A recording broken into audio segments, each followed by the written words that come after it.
keluar.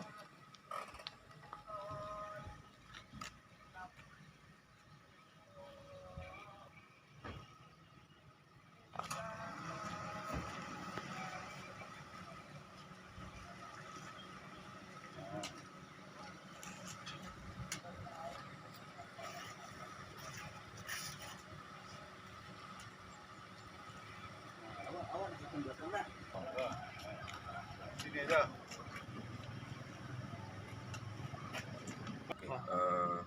Baik,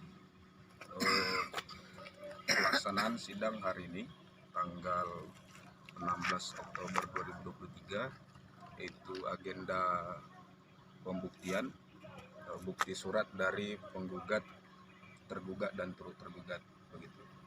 Jadi pada sidang tadi kita sudah hadirkan bukti itu dari penggugat ada 4 poin bukti kita. Yang pertama itu permohonan informasi kepada kementerian, kemudian Kementerian Perkebunan kemudian membalas surat kita yang membahas terkait masalah fase 1, fase 2 perusahaan yang belum melakukan fasilitasi pembangunan kebun masyarakat begitu. Nah, di dalam aturan tersebut mengacu bahwa aturan main FPKMS itu tertuang dalam pasal 7 Peraturan Menteri Perkebunan 18/2021 begitu. Nah, kemudian bukti yang kedua itu surat dari Kementerian ATR BPN yang menginformasikan kepada kita bahwa PT Mitra Unggul Pusaka HGU-nya habis di 31 Desember 2023 dan PT Mitra Unggul Pusaka telah mengajukan perpanjangan HGU begitu. Jadi itulah yang menjadi dasar kita bahwa kewajiban tergugat kemudian timbul pada saat tergugat mengajukan perpanjangan. Nah, bukti selanjutnya itu adalah surat yang dikeluarkan gubernur perihal realisasi FPKMS yang sudah dilakukan beberapa perusahaan untuk Kabupaten Pelalawan itu PT Mitra Unggul Pusaka sama sekali belum terdaftar. Jadi untuk Pelalawan itu ada Pirbun PT Inti Indo Sawit Subur begitu. Itulah bukti yang kami rasa sebagai penggugat penting untuk membuktikan di persidangan bahwa PT Mitra Unggul Pusaka telah melakukan perbuatan melawan hukum dengan tidak melaksanakan fasilitasi pembangunan kebun masyarakat.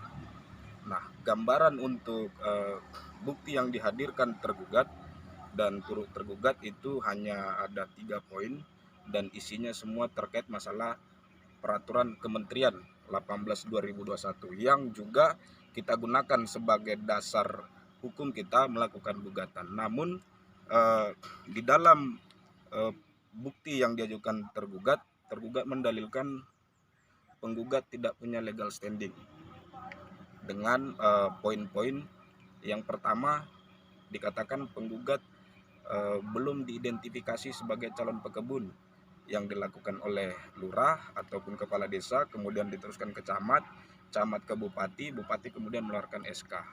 Nah, menurut kita poin ini yang menjadi pegangan kuat kita juga bahwa itulah bukti bahwa tergugat belum melakukan fasilitasi pembangunan kebun masyarakat.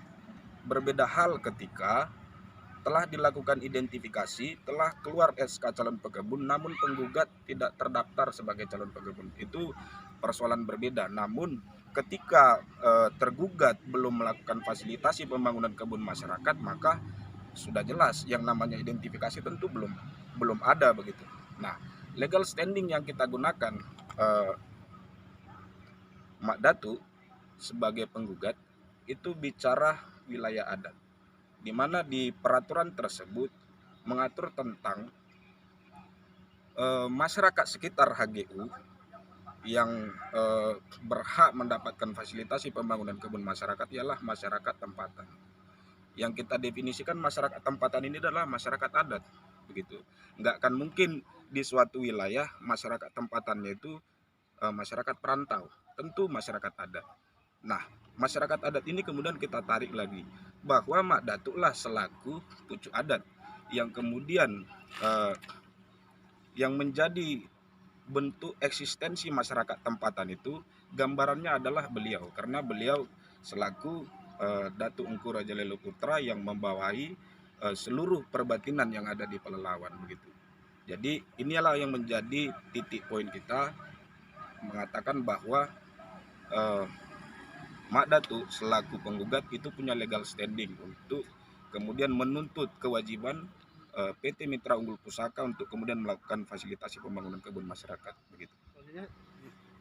Masuk ke persidangan apa lagi, Bang? Baik, untuk agenda selanjutnya itu pemeriksaan saksi, kemudian tambahan juga bukti surat yang belum kita serahkan. Jadi kita tadi sampaikan juga ke majelis hakim bahwa masih ada juga beberapa bukti surat kita yang belum bisa kita hadirkan hari ini.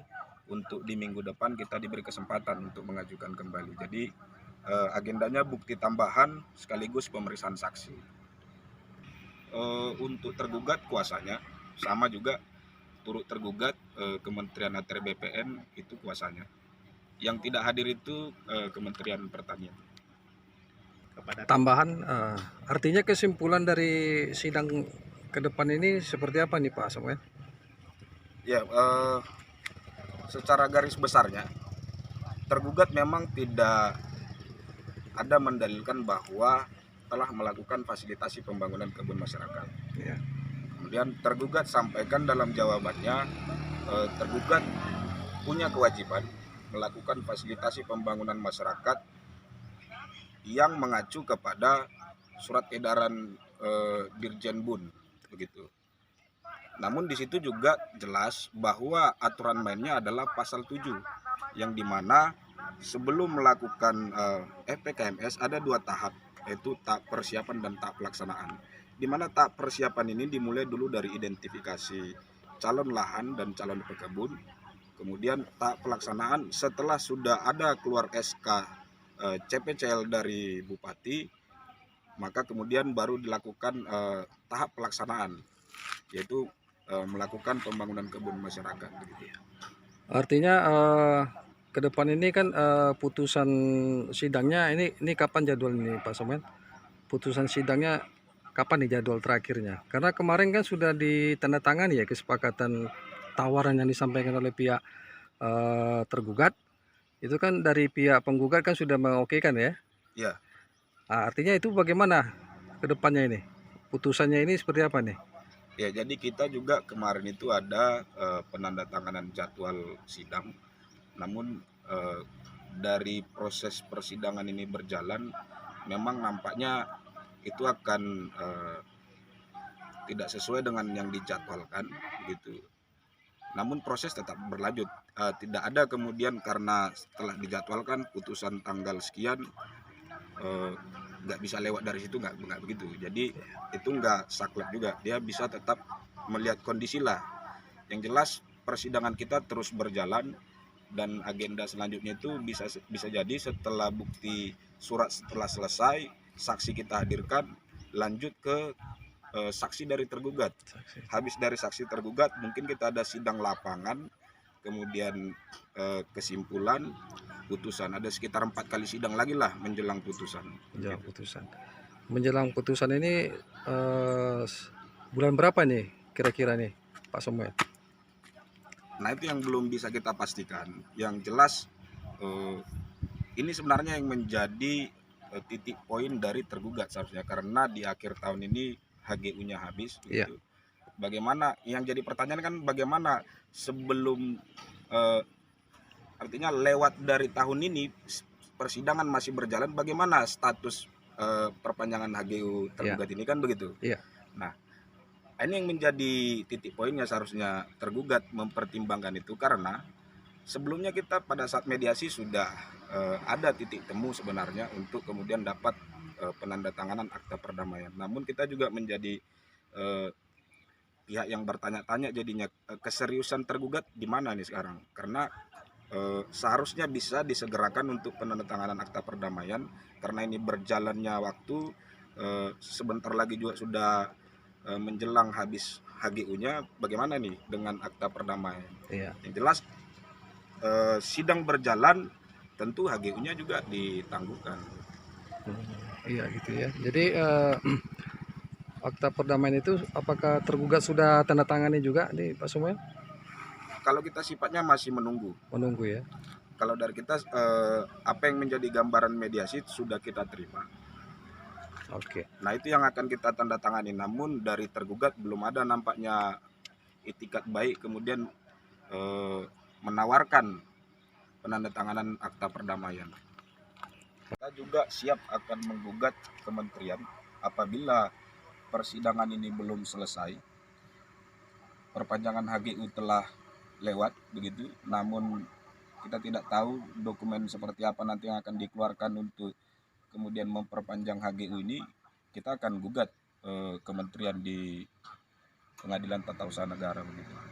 Nah, dalam aturannya boleh nggak pemerintah memperpanjang HGU mereka sewaktu mereka dalam sengketa di pengadilan ini? Baik, tanpa pun proses di pengadilan, apabila tergugat belum melaksanakan fasilitasi pembangunan kebun masyarakat dan telah lewat waktunya HGU, maka HGU terancam dicabut. Tidak ada di dalam peraturan tersebut kemudian ada pilihan-pilihan atau menangguhkan begitu setelah diperpanjang HGU baru kemudian dilaksanakan fasilitasi. Itu sudah persoalan yang berbeda, karena tegas di peraturan tersebut diatur fasilitasi pembangunan kebun masyarakat menjadi salah satu syarat untuk kemudian perusahaan dapat memperpanjang HGU-nya. Jadi ketika tidak salah satu syarat itu tidak dilaksanakan, sudah pasti perpanjangan HGU-nya tidak akan diberikan. Apa harapannya untuk disampaikan ke masyarakat, Pak Samuel? Baik, harapan kita masyarakat tetap fokus gitu, dan selalu mensupport perjuangan kita, karena apapun kemudian hasil dari persidangan ini kita perjuangkan untuk kesejahteraan masyarakat Langgam begitu. Mewakili lah ya. Ini memang terlepas. Cuma ada yang mau diminta itu kita